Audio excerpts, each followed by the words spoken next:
ಓಂ ಶಾಂತಿ. ಇಂದಿನ ದಿನಾಂಕ 27/11/2023. ಮಧುರ ಮಕ್ಕಳೇ, ದಿನದಲ್ಲಿ ಶರೀರ ನಿರ್ವಹಣಾರ್ಥ ಕರ್ಮವನ್ನು ಮಾಡಿ ರಾತ್ರಿ ಅಮೃತ ವೇಳೆಯಲ್ಲಿ ಕುಳಿತು ಜ್ಞಾನದ ಸ್ಮರಣೆಯನ್ನು ಮಾಡಿ ತಂದೆಯನ್ನು ನೆನಪು ಮಾಡಿ ಬುದ್ಧಿಯಲ್ಲಿ ಸ್ವದರ್ಶನ ಚಕ್ರವನ್ನು ತಿರುಗಿಸುತ್ತಿದ್ದರೆ ನಶೆ ಏರುತ್ತದೆ.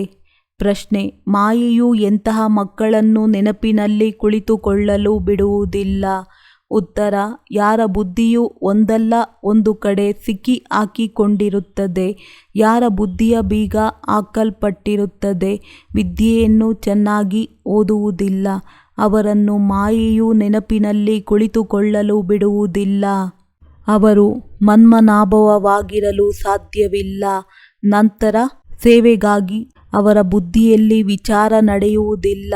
ಶ್ರೀಮತದಂತೆ ನಡೆಯದ ಕಾರಣ ಹೆಸರನ್ನು ಕೆಡಿಸಿಕೊಳ್ಳುತ್ತಾರೆ.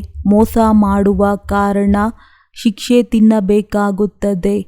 ಗೀತೆ: ನಿಮ್ಮನ್ನು ಕರೆಯಲು ಮನಸ್ಸು ಇಷ್ಟಪಡುತ್ತದೆ.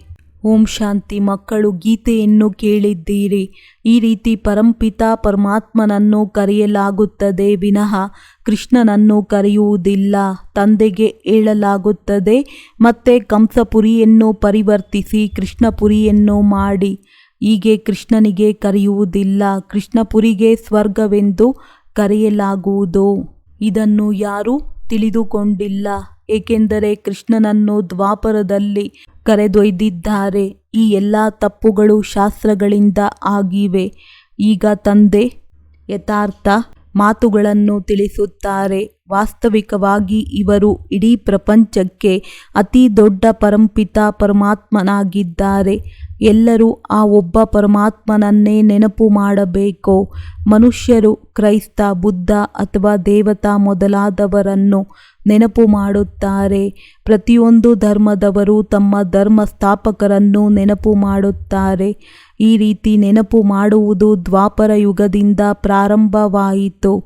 ದುಃಖದಲ್ಲಿ ಎಲ್ಲರೂ ಸ್ಮರಣೆ ಮಾಡುತ್ತಾರೆ, ಸುಖದಲ್ಲಿ ಯಾರೂ ಮಾಡುವುದಿಲ್ಲ ಎಂಬ ಮಾತು ಭಾರತದಲ್ಲಿಯೇ ಆಡುತ್ತಾರೆ. ಏಕೆಂದರೆ ದುಃಖವಿರುವ ಕಾರಣ. ನಂತರ ಮೊಟ್ಟ ಮೊದಲು ಭಾರತೀಯರೇ ನೆನಪು ಮಾಡುವುದು ಪ್ರಾರಂಭಿಸುತ್ತಾರೆ. ಭಾರತೀಯರನ್ನು ನೋಡಿ ಉಳಿದ ಧರ್ಮದವರು ತಮ್ಮ ಧರ್ಮ ಸ್ಥಾಪಕರನ್ನು ನೆನಪು ಮಾಡುವುದನ್ನು ಅನುಸರಿಸುತ್ತಾರೆ. ತಂದೆಯೂ ಸಹ ಧರ್ಮ ಸ್ಥಾಪನೆ ಮಾಡುವವರಾಗಿದ್ದಾರೆ. ಆದರೆ ಮನುಷ್ಯರು ತಂದೆಯನ್ನು ಮರೆತು ಕೃಷ್ಣನ ಹೆಸರನ್ನು ಹಾಕಿಬಿಟ್ಟಿದ್ದಾರೆ. ಅವರಿಗೆ ಲಕ್ಷ್ಮೀನಾರಾಯಣರ ಧರ್ಮ ಯಾವುದೆಂದು ಗೊತ್ತಿಲ್ಲ. ಆದರೆ ಲಕ್ಷ್ಮೀನಾರಾಯಣರನ್ನಾಗಲಿ ಕೃಷ್ಣನನ್ನಾಗಲಿ ಈಗ ನೆನಪು ಮಾಡಬಾರದಾಗಿದೆ. ಆದಿ ಸನಾತನ ದೇವಿ ದೇವತಾ ಧರ್ಮವನ್ನು ಸ್ಥಾಪನೆ ಮಾಡುತ್ತಿರುವಂತಹ ಒಬ್ಬ ತಂದೆಯನ್ನು ನೆನಪು ಮಾಡಬೇಕಾಗಿದೆ. ನಂತರ ಇವರೇ ಭಕ್ತಿ ಮಾರ್ಗದಲ್ಲಿ ಶಿವನನ್ನು ಪೂಜೆ ಮಾಡಲು ಪ್ರಾರಂಭಿಸುತ್ತಾರೆ ಹಾಗೂ ಗೀತೆಯ ಭಗವಂತನು ಕೃಷ್ಣನೆಂದು ತಿಳಿದುಕೊಳ್ಳುತ್ತಾರೆ. ಆಗ ಅವರನ್ನೇ ನೆನಪು ಮಾಡುತ್ತಾರೆ. ಅದನ್ನು ನೋಡಿ ಉಳಿದ ಧರ್ಮದವರು ಅವರ ಧರ್ಮ ಸ್ಥಾಪಕನನ್ನು ನೆನಪು ಮಾಡುತ್ತಾರೆ. ಈ ದೇವಿ ದೇವತಾ ಧರ್ಮವನ್ನು ಭಗವಂತನೇ ಸ್ಥಾಪನೆ ಮಾಡಿದ್ದರೆಂದು ಮರೆತು ಹೋಗುತ್ತಾರೆ. ಗೀತಾ ಜ್ಞಾನದಾತ ಶ್ರೀಕೃಷ್ಣನಲ್ಲ, ಶಿವ ತಂದೆಯಾಗಿದ್ದಾರೆಂದು ನಾವು ಬರೆಯಬಹುದು. ಅವರು ನಿರಾಕಾರನಾಗಿದ್ದಾರೆ. ಇದು ಆಶ್ಚರ್ಯಕರವಾದ ಮಾತುಗಳಾಗಿವೆ. ಯಾರ ಬಳಿಯೂ ಶಿವ ತಂದೆಯ ಪರಿಚಯವಿಲ್ಲ. ಅವರು ನಕ್ಷತ್ರ ಸಮಾನರಾಗಿದ್ದಾರೆ. ಆದರೆ ಅನೇಕ ಸ್ಥಾನಗಳಲ್ಲಿ ಶಿವನ ಮಂದಿರಗಳಿರುವ ಕಾರಣ ಇಷ್ಟೊಂದು ದೊಡ್ಡ ಅಖಂಡ ಜ್ಯೋತಿರ್ಲಿಂಗವಾಗಿದ್ದಾರೆಂದು ತಿಳಿದುಕೊಳ್ಳುತ್ತಾರೆ. ಆದರೆ ಅದು ಮಹಾತತ್ವದಲ್ಲಿರುತ್ತಾರೆ. ಅಲ್ಲಿ ಆತ್ಮಗಳಿರುತ್ತಾರೆ. ಆತ್ಮನ ರೂಪವೂ ಸಹ ನಕ್ಷತ್ರದಂತೆಯೇ ಇದೆ. ಪರಂಪಿತ ಪರಮಾತ್ಮನೂ ಸಹ ನಕ್ಷತ್ರವಾಗಿದ್ದಾರೆ. ಆದರೆ ಅವರು ಜ್ಞಾನಪೂರ್ಣರು, ಬೀಜರೂಪವಾಗಿರುವ ಕಾರಣ ಅವರಲ್ಲಿ ಶಕ್ತಿ ಇದೆ. ಆತ್ಮಗಳ ತಂದೆ ಬೀಜ ಎಂದು ಪರಮಾತ್ಮನಿಗೆ ಹೇಳಲಾಗುತ್ತದೆ. ಅವರು ನಿರಾಕಾರನಾಗಿದ್ದಾರೆ. ಮನುಷ್ಯರಿಗೆ ಜ್ಞಾನಸಾಗರ, ಪ್ರೀತಿಯ ಸಾಗರನೆಂದು ಹೇಳಲಾಗುವುದಿಲ್ಲ. ಆದ್ದರಿಂದ ತಿಳಿಸಿಕೊಡುವ ಮಕ್ಕಳಲ್ಲಿ ಶಕ್ತಿ ಇರಬೇಕು. ಅವರ ಬುದ್ಧಿಯು ವಿಶಾಲವಾಗಿರಬೇಕು. ನಿಮ್ಮೆಲ್ಲರಲ್ಲಿ ಮೊಮ್ಮ ಮುಖ್ಯವಾಗಿದ್ದಾರೆ. ಒಂದೇ ಮಾತರಂ ಎಂದು ಗಾಯನವಿದೆ. ಕನ್ಯೆಯರ ಮೂಲಕ ಜ್ಞಾನ ಬಾಣವನ್ನು ಬಿಡಲಾಯಿತು. ಅದರ್ ಕನ್ಯೆ ಮಾತೆ ಕುಮಾರಿ ಕನ್ಯೆಯ ರಹಸ್ಯವಂತೂ ಎಲ್ಲಿಯೂ ಇಲ್ಲ. ಕೇವಲ ಮಂದಿರದಿಂದ ಮಾತ್ರ ಸಿದ್ಧವಾಗುತ್ತದೆ. ಜಗದಂಬಾ ಸಹ ಇದ್ದಾರೆ, ಆದರೆ ಅವರ್ಯಾರು ಎಂದು ಅವರು ತಿಳಿದುಕೊಂಡಿಲ್ಲ. ತಂದೆಯು ತಿಳಿಸುತ್ತಾರೆ, ನಾನು ಬ್ರಹ್ಮ ಮುಖ ಕಮಲದಿಂದ ರಚಯಿತ ಹಾಗೂ ರಚನೆಯ ಆದಿ ಮಧ್ಯ ಅಂತ್ಯದ ರಹಸ್ಯವನ್ನು ತಿಳಿಸುತ್ತೇನೆ. ಡ್ರಾಮಾದಲ್ಲಿ ಏನಿದೆ ಎನ್ನುವುದು ಈ ಮನುಷ್ಯರ ಬುದ್ಧಿಯಲ್ಲಿ ಬರಬೇಕಾಗಿದೆ. ಇದು ಬೇಹದ್ದಿನ ನಾಟಕವಾಗಿದೆ. ಈ ನಾಟಕದ ಪಾತ್ರಧಾರಿಗಳು ನಾವಾಗಿದ್ದೇವೆ. ಆದ್ದರಿಂದ ನಾಟಕದ ಆದಿ ಮಧ್ಯ ಅಂತ್ಯದ ರಹಸ್ಯ ನಮ್ಮ ಬುದ್ಧಿಯಲ್ಲಿರಬೇಕು. ಯಾರ ಬುದ್ಧಿಯಲ್ಲಿರುತ್ತದೆಯೋ ಅವರಿಗೆ ಬಹಳ ನಶೆ ಇರುತ್ತದೆ. ಇಡೀ ದಿನ ಶರೀರ ನಿರ್ವಹಣೆಗಾಗಿ ಕರ್ಮ ಮಾಡಿದ್ದೀರಿ. ರಾತ್ರಿಯಲ್ಲಿ ಕುಳಿತು ಈ ನಾಟಕದ ಚಕ್ರವು ಹೇಗೆ ಸುತ್ತುತ್ತದೆ ಎಂದು ನೆನಪಿಗೆ ತಂದುಕೊಳ್ಳಿ. ಇದೇ ಮನ್ಮನಾಭವವಾಗಿದೆ. ಆದರೆ ರಾತ್ರಿಯಲ್ಲಿ ಮಾಯೆಯು ನೆನಪು ಮಾಡಲು ಬಿಟ್ಟುಕೊಡುವುದಿಲ್ಲ. ಪಾತ್ರಧಾರಿಗಳ ಬುದ್ಧಿಯಲ್ಲಿ ನಾಟಕದ ರಹಸ್ಯವಿರಬೇಕಾಗಿದೆಯಲ್ಲವೇ? ಆದರೆ ಇದು ಬಹಳ ಪರಿಶ್ರಮವಾಗಿದೆ. ಎಲ್ಲಿಯಾದರೂ ಸಿಕ್ಕಿ ಹಾಕಿಕೊಂಡಿರುತ್ತಾರೆ. ಆದ್ದರಿಂದ ತಂದೆಯು ಅವರ ಬುದ್ಧಿಯ ಬೀಗವನ್ನು ಮುಚ್ಚಿಬಿಡುತ್ತಾರೆ. ಇದು ಅತಿ ದೊಡ್ಡ ಗುರಿಯಾಗಿದೆ. ಚೆನ್ನಾಗಿ ಓದಿರುವಂಥವರು ಒಳ್ಳೆಯ ಸಂಬಳವನ್ನು ತೆಗೆದುಕೊಳ್ಳುತ್ತಾರಲ್ಲವೇ? ಇದು ವಿದ್ಯೆಯಾಗಿದೆ. ಆದರೆ ಹೊರಗೆ ಹೋದ ತಕ್ಷಣ ಮರೆತು ಹೋಗುತ್ತಾರೆ. ನಂತರ ತಮ್ಮ ಮತದಂತೆ ನಡೆಯುತ್ತಾರೆ. ಮಧುರ ಮಕ್ಕಳೇ, ಶ್ರೀಮತದಂತೆ ನಡೆಯುವುದರಲ್ಲೇ ನಿಮ್ಮ ಕಲ್ಯಾಣವಿದೆ ಎಂದು ತಂದೆಯು ಹೇಳುತ್ತಾರೆ. ಇದು ಪತಿತ ಪ್ರಪಂಚವಾಗಿದೆ. ವಿಕಾರಕ್ಕೆ ವಿಷವೆಂದು ಕರೆಯಲಾಗುವುದು. ಅದನ್ನೇ ಸನ್ಯಾಸಿಗಳು ಸನ್ಯಾಸ ಮಾಡುತ್ತಾರೆ. ಈ ರಾವಣ ರಾಜ್ಯವು ದ್ವಾಪರ ಯುಗದಿಂದ ಪ್ರಾರಂಭವಾಗುತ್ತದೆ. ಈ ವೇದಶಾಸ್ತ್ರಗಳೆಲ್ಲವೂ ಭಕ್ತಿ ಮಾರ್ಗದ ಸಾಮಗ್ರಿಗಳಾಗಿವೆ. ಸೇವೆಗಾಗಿ ಮಕ್ಕಳ ಬುದ್ಧಿಯಲ್ಲಿ ವಿಚಾರ ಮಾಡುತ್ತಿರಬೇಕು. ಶ್ರೀಮತದಂತೆ ನಡೆದಾಗ ಧಾರಣೆಯೂ ಆಗುತ್ತದೆ. ವಿನಾಶವು ಮುಂದೆ ನಿಂತಿದೆ ಎಂದು ಮಕ್ಕಳು ತಿಳಿದುಕೊಂಡಿದ್ದೀರಿ. ಹೇ ಭಗವಂತ, ದಯೆ ತೋರು ಎಂದು ಎಲ್ಲರೂ ದುಃಖಿಗಳಾಗಿ ಜೋರಾಗಿ ಕೂಗುತ್ತಾರೆ. ಅಯ್ಯೋ ಅಯ್ಯೋ ಎಂದು ಕೂಗುತ್ತಾ ಆ ಸಮಯದಲ್ಲಿ ಭಗವಂತನನ್ನು ನೆನಪು ಮಾಡುತ್ತಾರೆ. ವಿಭಜನೆಯ ಸಮಯದಲ್ಲಿ ಹೀಗೆ ಎಷ್ಟೊಂದು ನೆನಪು ಮಾಡಿದ್ದರು. ಹೇ ಭಗವಂತ, ರಕ್ಷಣೆ ಮಾಡು, ಕಾಪಾಡು ಎಂದು ಈಗೇನು ರಕ್ಷಣೆ ಮಾಡುತ್ತಾರೆ? ರಕ್ಷಿಸುವವರನ್ನೇ ತಿಳಿದುಕೊಂಡಿಲ್ಲದ ಕಾರಣ ಹೇಗೆ ರಕ್ಷಿಸುತ್ತಾರೆ? ಈಗ ತಂದೆಯೂ ಬಂದಿದ್ದಾರೆ. ಎಲ್ಲೋ ಕೆಲವರ ಬುದ್ಧಿಯಲ್ಲಿ ಕಷ್ಟದಿಂದ ಕುಳಿತುಕೊಳ್ಳುತ್ತದೆ. ಈ ರೀತಿಯಾಗಿ ಸೇವೆ ಮಾಡಿ ಎಂದು ತಂದೆಯು ಹೇಳುತ್ತಾರೆ. ಈ ಶ್ರೀಮತವು ತಂದೆಯಿಂದ ಸಿಗುತ್ತದೆ. ಆಶ್ಚರ್ಯವೆಂದರೆ ಇಂತಹ ತಂದೆಯನ್ನೇ ತಿಳಿದುಕೊಂಡಿಲ್ಲ. ಎಷ್ಟೊಂದು ತಿಳಿದುಕೊಳ್ಳುವ ಮಾತುಗಳಾಗಿವೆ. ಇಡೀ ದಿನ ಶಿವತಂದೆಯ ನೆನಪು ಬುದ್ಧಿಯಲ್ಲಿರಲಿ. ಇವರೂ ಸಹ ಅವರ ಶಿವತಂದೆ ರಥ ಜೊತೆಗಾರರಾಗಿರುತ್ತಾರಲ್ಲವೇ? ತಂದೆಯು ನೋಡುತ್ತಾರೆ, ಮಕ್ಕಳು ಇಂದು ಒಳ್ಳೆಯ ನಿಶ್ಚಯ ಬುದ್ಧಿಯುಳ್ಳವರಾಗಿರುತ್ತಾರೆ. ನಾಳೆ ಸಂಶಯ ಬುದ್ಧಿಯವರಾಗಿ ಬಿಡುತ್ತಾರೆ. ಮಾಯೆಯ ಬಿರುಗಾಳಿ ಬರುವುದರಿಂದ ಸ್ಥಿತಿಯು ಕನಿಷ್ಠವಾಗುತ್ತದೆ. ಇದಕ್ಕೆ ತಂದೆಯು ಏನು ಮಾಡಲು ಸಾಧ್ಯ? ನೀವು ಜ್ಞಾನದಲ್ಲಿ ಬಂದು ಸಮರ್ಪಣೆಯಾಗಿ ನಿಮಿತ್ತರಾದ ನಂತರ ನೀವೇಕೆ ಚಿಂತೆ ಮಾಡುತ್ತೀರಿ? ಸಮರ್ಪಣೆ ಮಾಡಿ ಮತ್ತೆ ಸೇವೆಯೂ ಮಾಡಿದಾಗ ಅದಕ್ಕೆ ಪ್ರತಿಫಲವೂ ಸಿಗಲೇಬೇಕು. ಒಂದು ವೇಳೆ ಸಮರ್ಪಣೆಯಾಗಿ ಸೇವೆ ಮಾಡದೇ ಇದ್ದರೂ ಅವರ ಪಾಲನೆಯನ್ನು ಮಾಡಬೇಕಾಗುತ್ತದೆಯಲ್ಲವೇ? ಅವರು ಮಾಡಿದ ಸೇವೆಯಲ್ಲಿಯೇ ತಿನ್ನುತ್ತಾ ತಮ್ಮ ಫಲವನ್ನು ಸಮಾಪ್ತಿ ಮಾಡಿಕೊಳ್ಳುತ್ತಾರೆ. ಏಕೆಂದರೆ ಸೇವೆ ಮಾಡುತ್ತಿರುವುದಿಲ್ಲ. ಆದ್ದರಿಂದ ನೀವು ಮನುಷ್ಯರನ್ನು ವಜ್ರ ಸಮಾನರಾಗುವಂತಹ ಸೇವೆಯನ್ನು ಮಾಡಬೇಕಾಗಿದೆ. ಯಾವುದರಿಂದ ಮನುಷ್ಯನು ಶ್ರೇಷ್ಠನಾಗುತ್ತಾನೆಯೋ ಅಂತಹ ಆತ್ಮಿಕ ಸೇವೆಯನ್ನು ಮುಖ್ಯವಾಗಿ ತಂದೆಗೆ ಮಾಡಿ ತೋರಿಸಬೇಕು. ಇಲ್ಲವೆಂದರೆ ಸೇವೆ ಮಾಡದೇ ಇದ್ದಾಗ ಹೋಗಿ ದಾಸದಾಸಿಯರಾಗುತ್ತೀರಿ.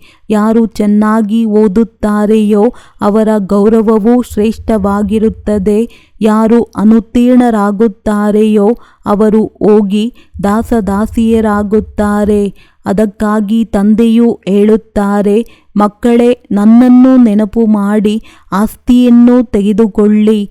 ಈ ಮನ್ಮನಾಭವದ ಅಕ್ಷರವೇ ಸರಿಯಾಗಿದೆ. ಜ್ಞಾನಸಾಗರನೆಂದು ಹೇಳುತ್ತಾರೆ. ನೀವು ನನ್ನನ್ನು ನೆನಪು ಮಾಡಿದಾಗ ನಿಮ್ಮ ವಿಕರ್ಮ ವಿನಾಶವಾಗುತ್ತದೆ. ಈ ರೀತಿ ಕೃಷ್ಣನು ಮಾಡಿ ಎಂದು. ಇದು ರಾಜಯೋಗವಾಗಿದೆಯಲ್ಲವೇ? ಇದರಿಂದ ಪ್ರವೃತ್ತಿ ಮಾರ್ಗವು ಸಿದ್ಧವಾಗುತ್ತದೆ. ನೀವೇ ಇದನ್ನು ತಿಳಿಸಿಕೊಡಬಹುದು. ನಿಮ್ಮಲ್ಲಿಯೂ ಯಾರು ಬುದ್ಧಿವಂತ ಸೇವಾದಾರಿಗಳಿದ್ದಾರೆಯೋ ಅವರನ್ನು ಕರೆಯಲಾಗುತ್ತದೆ. ಇವರು ಬುದ್ಧಿವಂತ ಸೇವಾದಾರಿ ಎಂದು ತಿಳಿಯಲಾಗುತ್ತದೆ. ಮಕ್ಕಳು ಯೋಗಯುಕ್ತರಾಗಬೇಕಾಗುತ್ತದೆ. ಒಂದು ವೇಳೆ ಶ್ರೀಮತದಂತೆ ನಡೆಯದಿದ್ದರೆ ಹೆಸರನ್ನು ಕೆಡಿಸುತ್ತಾರೆ. ಮೋಸ ಮಾಡುವುದರಿಂದ ಮತ್ತೆ ಶಿಕ್ಷೆಯನ್ನು ಅನುಭವಿಸಬೇಕಾಗುತ್ತದೆ. ಟ್ರಿಬ್ಯುನಲ್ ಸಹ ಕುಳಿತುಕೊಳ್ಳುತ್ತದೆಯಲ್ಲವೇ? ಒಳ್ಳೆಯದು. ಮಧುರಾತಿ ಮಧುರ ಅಗಲಿ ಹೋಗಿ ಮರಳಿ ಸಿಕ್ಕಿರುವಂತಹ ಮಕ್ಕಳಿಗೆ ಪ್ರೀತಿಯ ಮಾತ್ಪಿತಾ ಬಾಪ್ತಾದರವರ ನೆನಪು, ಪ್ರೀತಿ ಹಾಗೂ ಸುಪ್ರಭಾತ. ಆತ್ಮೀಯ ಮಕ್ಕಳಿಗೆ ಆತ್ಮೀಯ ತಂದೆಯ ನಮಸ್ತೆ. ರಾತ್ರಿ ಕ್ಲಾಸ್. ಮಕ್ಕಳಿಗೆ ಪ್ರಥಮವಾಗಿ ತಂದೆಯ ಬಗ್ಗೆ ತಿಳುವಳಿಕೆ ಕೊಡಬೇಕಾಗಿದೆ. ಬೇಹದ್ದಿನ ತಂದೆ ನಮಗೆ ಓದಿಸುತ್ತಿದ್ದಾರೆ. ಗೀತೆಯನ್ನು ಓದುವಂತಹ ಕೃಷ್ಣನನ್ನು ಭಗವಂತನೆಂದು ಹೇಳುತ್ತಾರೆ. ಅವರಿಗೆ ತಿಳಿಸಬೇಕು, ಭಗವಂತನೆಂದು ನಿರಾಕಾರನಿಗೆ ಹೇಳಲಾಗುತ್ತದೆ. ದೇಹಧಾರಿಗಳಂತೂ ಬಹಳ ಇದ್ದಾರೆ. ಶರೀರವಿಲ್ಲದೆ ಇರುವವರು ಕೇವಲ ಒಬ್ಬರೇ. ಅವರಾಗಿದ್ದಾರೆ ಶ್ರೇಷ್ಠಾತಿ ಶ್ರೇಷ್ಠ ಶಿವಬಾಬಾ. ಇದನ್ನು ಒಳ್ಳೆಯ ರೀತಿ ಅವರ ಬುದ್ಧಿಯಲ್ಲಿ ಕೂರಿಸಿ. ಬೇಹದ್ದಿನ ತಂದೆಯಿಂದ ಬೇಹದ್ದಿನ ಆಸ್ತಿ ಸಿಗುತ್ತದೆ. ಅವರೇ ಶ್ರೇಷ್ಠಾತಿ ಶ್ರೇಷ್ಠ ನಿರಾಕಾರ ಪರಂಪಿತ ಪರಮಾತ್ಮ ಆಗಿದ್ದಾರೆ. ಅವರಾಗಿದ್ದಾರೆ ಬೇಹದ್ದಿನ ತಂದೆ ಮತ್ತು ಇವರಾಗಿದ್ದಾರೆ ಹದ್ದಿನ ತಂದೆ. ಬೇರೆ ಯಾರೂ 21 ಜನ್ಮಕ್ಕೆ ಆಸ್ತಿ ಕೊಡುವುದಿಲ್ಲ. ಇಂತಹ ತಂದೆಯೂ ಯಾರೂ ಇಲ್ಲ. ಯಾರಿಂದ ಅಮರ ಪದವಿ ಸಿಗುತ್ತೆ. ಅಮರ ಲೋಕವಾಗಿದೆ ಸತ್ಯಯುಗ. ಇದಾಗಿದೆ ಮೃತ್ಯು ಲೋಕ. ಹೀಗೆ ತಂದೆಯ ಪರಿಚಯ ಕೊಡುವುದರಿಂದ ತಿಳಿಯುತ್ತಾರೆ. ತಂದೆಯಿಂದ ಏನು ಆಸ್ತಿ ಸಿಗುತ್ತದೆ ಅದಕ್ಕೆ ದೈವಿ ಸ್ವರಾಜ್ಯವೆಂದು ಹೇಳಲಾಗುತ್ತದೆ. ಅದನ್ನು ತಂದೆಯೇ ಕೊಡುತ್ತಾರೆ.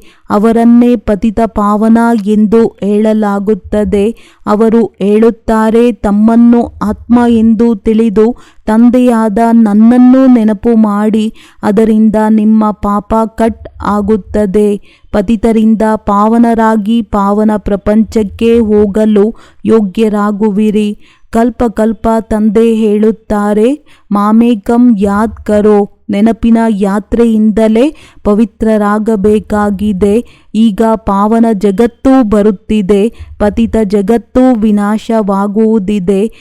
ಪ್ರಥಮವಾಗಿ ತಂದೆಯ ಪರಿಚಯ ಕೊಟ್ಟು ಪಕ್ಕಾ ಮಾಡಬೇಕಾಗಿದೆ. ಯಾವಾಗ ಪಕ್ಕ ತಂದೆಯನ್ನು ತಿಳಿಯುತ್ತಾರೆ ಆಗ ತಂದೆಯಿಂದ ಆಸ್ತಿ ಸಿಗುತ್ತದೆ. ಇದರಲ್ಲಿ ಮಾಯೆ ಬಹಳ ಮರೆಸುತ್ತಿರುತ್ತದೆ. ನೀವು ತಂದೆಯನ್ನು ನೆನಪು ಮಾಡಲು ಪ್ರಯತ್ನ ಪಡುವಿರಿ, ಮತ್ತೆ ಮರೆತು ಬಿಡುವಿರಿ. ಶಿವಬಾಬಾರವರನ್ನು ನೆನಪು ಮಾಡುವುದರಿಂದಲೇ ನಿಮ್ಮ ಪಾಪ ಕಟ್ ಆಗುತ್ತದೆ. ಆ ಬಾಬಾ ಇವರ ಮೂಲಕ ತಿಳಿಸುತ್ತಾರೆ, ಮಕ್ಕಳೇ, ನನ್ನನ್ನು ನೆನಪು ಮಾಡಿ ಎಂದು.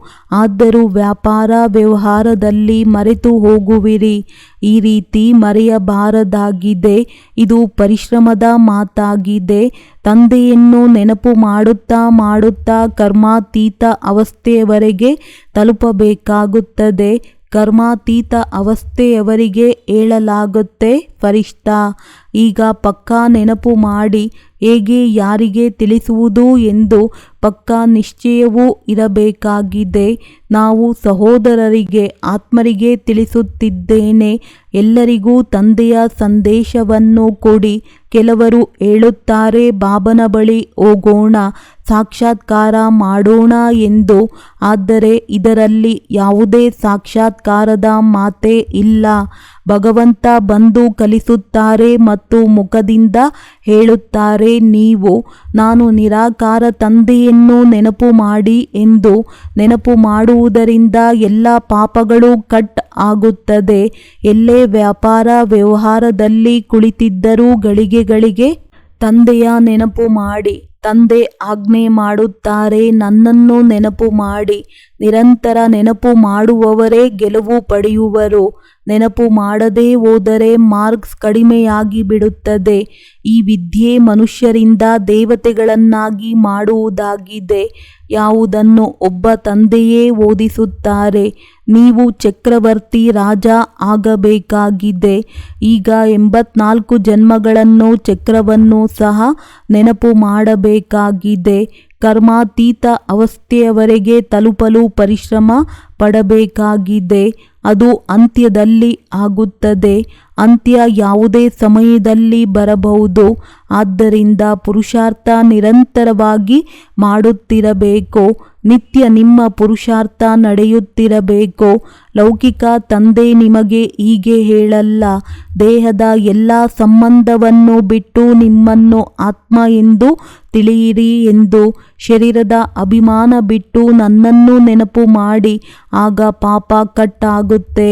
ಇವರಂತೂ ಬೇಹದ್ದಿನ ತಂದೆಯೇ ಹೇಳುತ್ತಾರೆ, ಮಕ್ಕಳೇ ನನ್ನೊಬ್ಬನ ನೆನಪಲ್ಲೇ ಇದ್ದರೆ ಎಲ್ಲ ಪಾಪ ಕಟ್ ಆಗುತ್ತದೆ.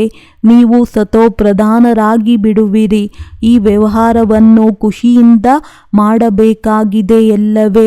ಭೋಜನ ಮಾಡುವ ಸಮಯದಲ್ಲೂ ಸಹ ತಂದೆಯನ್ನು ನೆನಪು ಮಾಡಬೇಕು.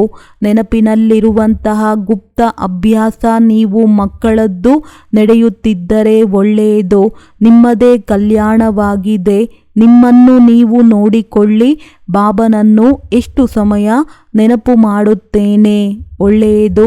ಮಧುರಾತಿ ಮಧುರ ಅಗಲಿ ಹೋಗಿ ಮರಳಿ ಸಿಕ್ಕಿರುವಂತಹ ಮಕ್ಕಳಿಗೆ ಪ್ರೀತಿಯ ಮಾತ್ಪಿತಾ ಬಾಪ್ತಾದರವರ ನೆನಪು, ಪ್ರೀತಿ ಹಾಗೂ ಶುಭರಾತ್ರಿ. ಓಂ ಶಾಂತಿ. ಧಾರಣೆಗಾಗಿ ಮುಖ್ಯ ಸಾರ: ಮನುಷ್ಯರನ್ನು ವಜ್ರ ಸಮಾನ ಮಾಡುವಂತಹ ಆತ್ಮಿಕ ಸೇವೆಯನ್ನು ಮಾಡಬೇಕಾಗಿದೆ. ಎಂದಿಗೂ ಸಂಶಯ ಬುದ್ಧಿಯವರಾಗಿ ವಿದ್ಯೆಯನ್ನು ಬಿಡಬಾರದು. ಟ್ರಸ್ಟಿಯಾಗಿರಬೇಕು. ಶರೀರ ನಿರ್ವಹಣಾರ್ಥವಾಗಿ ಕರ್ಮ ಮಾಡುತ್ತಾ ತಂದೆಯನ್ನು ನೆನಪು ಮಾಡಬೇಕಾಗಿದೆ. ಶ್ರೀಮತದಲ್ಲಿ ತಮ್ಮ ಕಲ್ಯಾಣವಿದೆ ಎಂದು ತಿಳಿದು ನಡೆಯಬೇಕಾಗಿದೆ. ತಮ್ಮ ಮತವನ್ನು ನಡೆಸಬಾರದು. ವರದಾನ: ಮನಸ ಮತ್ತು ವಾಚಾದ ಶಕ್ತಿಯನ್ನು ಯಥಾರ್ಥ ಮತ್ತು ಸಮರ್ಥ ರೂಪದಲ್ಲಿ ಕಾರ್ಯದಲ್ಲಿ ತೊಡಗಿಸುವ ತೀವ್ರ ಪುರುಷಾರ್ಥಿ ಭವ. ತೀವ್ರ ಪುರುಷಾರ್ಥಿ ಅರ್ಥಾತ್ ಫಸ್ಟ್ ಡಿವಿಷನ್ನಲ್ಲಿ ಬರುವಂತಹ ಮಕ್ಕಳು ಸಂಕಲ್ಪ ಶಕ್ತಿ ಮತ್ತು ವಾಣಿಯ ಶಕ್ತಿಯನ್ನು ಯಥಾರ್ಥ ಮತ್ತು ಸಮರ್ಥ ರೀತಿಯಿಂದ ಕಾರ್ಯದಲ್ಲಿ ತೊಡಗಿಸುವರು. ಅವರಿಗೆ ಈ ಸ್ಲೋಗನ್ ಸದಾ ನೆನಪಿನಲ್ಲಿ ಇರುವುದು: ಕಡಿಮೆ ಮಾತನಾಡಿ, ನಿಧಾನವಾಗಿ ಮಾತನಾಡಿ ಮತ್ತು ಮಧುರವಾಗಿ ಮಾತನಾಡಿ. ಅವರ ಪ್ರತಿ ಮಾತು ಯೋಗಯುಕ್ತ, ಯುಕ್ತಿಯುಕ್ತವಾಗಿರುತ್ತದೆ. ಅವರು ಅವಶ್ಯಕವಾದದ್ದನ್ನೇ ಮಾತನಾಡುತ್ತಾರೆ. ವ್ಯರ್ಥ ಮಾತು, ವಿಸ್ತಾರದ ಮಾತನ್ನು ಆಡಿ ತಮ್ಮ ಶಕ್ತಿಯನ್ನು ಸಮಾಪ್ತಿ ಮಾಡಿಕೊಳ್ಳುವುದಿಲ್ಲ. ಅವರು ಸದಾ ಏಕಾಂತ ಪ್ರಿಯರಾಗಿರುತ್ತಾರೆ. ಸ್ಲೋಗನ್: ಸಂಪೂರ್ಣ ನಷ್ಟ ಮೋಹ ಅವರೇ ಆಗಿದ್ದಾರೆ. ಯಾರು ನನ್ನತನದ ಅಧಿಕಾರವನ್ನು ಸಹ ತ್ಯಾಗ ಮಾಡಿರುತ್ತಾರೆ. ಮಾತೇಶ್ವರಿ ಜಿಯವರ ಮಧುರ ಮಹಾವಾಕ್ಯ: ಮನಸ್ಸಿನ ಅಶಾಂತಿಯ ಕಾರಣವಾಗಿದೆ ಕರ್ಮ ಬಂಧನ ಮತ್ತು ಶಾಂತಿಯ ಆಧಾರವಾಗಿದೆ ಕರ್ಮಾತೀತ. ವಾಸ್ತವದಲ್ಲಿ ಪ್ರತಿಯೊಬ್ಬ ಮನುಷ್ಯರ ಈ ಇಚ್ಛೆ ಅವಶ್ಯವಾಗಿರುವುದು ನಮಗೆ ಮನಸ್ಸಿನ ಶಾಂತಿ ಪ್ರಾಪ್ತಿಯಾಗಿ ಬಿಡಲಿ. ಇದಕ್ಕಾಗಿ ಅನೇಕ ಪ್ರಯತ್ನ ಮಾಡುತ್ತಾ ಬಂದಿದ್ದಾನೆ. ಆದರೆ ಮನಸ್ಸಿಗೆ ಶಾಂತಿ ಇಲ್ಲಿಯವರೆಗೆ ಪ್ರಾಪ್ತಿಯಾಗಿಲ್ಲ. ಇದರ ಯಥಾರ್ಥ ಕಾರಣ ಏನು? ಈಗ ಮೊದಲಂತೂ ಈ ಯೋಚನೆ ನಡೆಯುವುದು ಅವಶ್ಯಕವಾಗಿದೆ. ಮನಸ್ಸಿನ ಅಶಾಂತಿಗೆ ಮೊದಲ ಬುಡ ಏನಾಗಿದೆ? ಮನಸ್ಸಿನ ಅಶಾಂತಿಯ ಮುಖ್ಯ ಕಾರಣವಾಗಿದೆ ಕರ್ಮ ಬಂಧನದಲ್ಲಿ ಸಿಕ್ಕಿ ಹಾಕಿಕೊಳ್ಳುವುದು. ಎಲ್ಲಿಯವರೆಗೆ ಮನುಷ್ಯ ಈ 5 ವಿಕಾರಗಳ ಕರ್ಮ ಬಂಧನದಿಂದ ಬಿಡಿಸಿಕೊಳ್ಳುವುದಿಲ್ಲ, ಅಲ್ಲಿಯವರೆಗೆ ಮನುಷ್ಯ ಅಶಾಂತಿಯಿಂದ ಬಿಡಿಸಿಕೊಳ್ಳಲಾಗುವುದಿಲ್ಲ.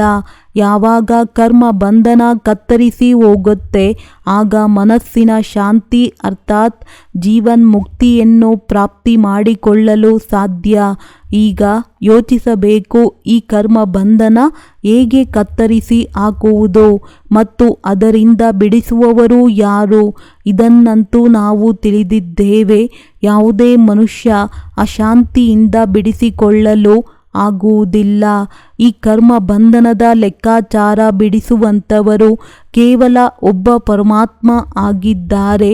ಅವರೇ ಬಂದು ಈ ಜ್ಞಾನ ಯೋಗ ಬಲದಿಂದ ಕರ್ಮ ಬಂಧನದಿಂದ ಬಿಡಿಸುತ್ತಾರೆ. ಅದಕ್ಕಾಗಿ ಪರಮಾತ್ಮನನ್ನು ಸುಖದಾತ ಎಂದು ಹೇಳಲಾಗುವುದು. ಎಲ್ಲಿಯವರೆಗೆ ಮೊದಲು ಈ ಜ್ಞಾನವಿಲ್ಲ, ನಾನು ಆತ್ಮನಾಗಿದ್ದೇನೆ, ಮೂಲ ನಾನು ಯಾರ ಸಂತಾನನಾಗಿದ್ದೇನೆ, ನನ್ನ ನಿಜವಾದ ಗುಣ ಏನು? ಯಾವಾಗ ಇದು ಬುದ್ಧಿಯಲ್ಲಿ ಬಂದಾಗಲೇ ಕರ್ಮ ಬಂಧನ ಮುರಿಯುತ್ತದೆ. ಈಗ ಈ ಜ್ಞಾನ ನಮಗೆ ಪರಮಾತ್ಮನ ಮುಖಾಂತರವೇ ಕರ್ಮ ಬಂಧನ ಮುರಿಯುತ್ತದೆ. ಒಳ್ಳೆಯದು. ಓಂ ಶಾಂತಿ.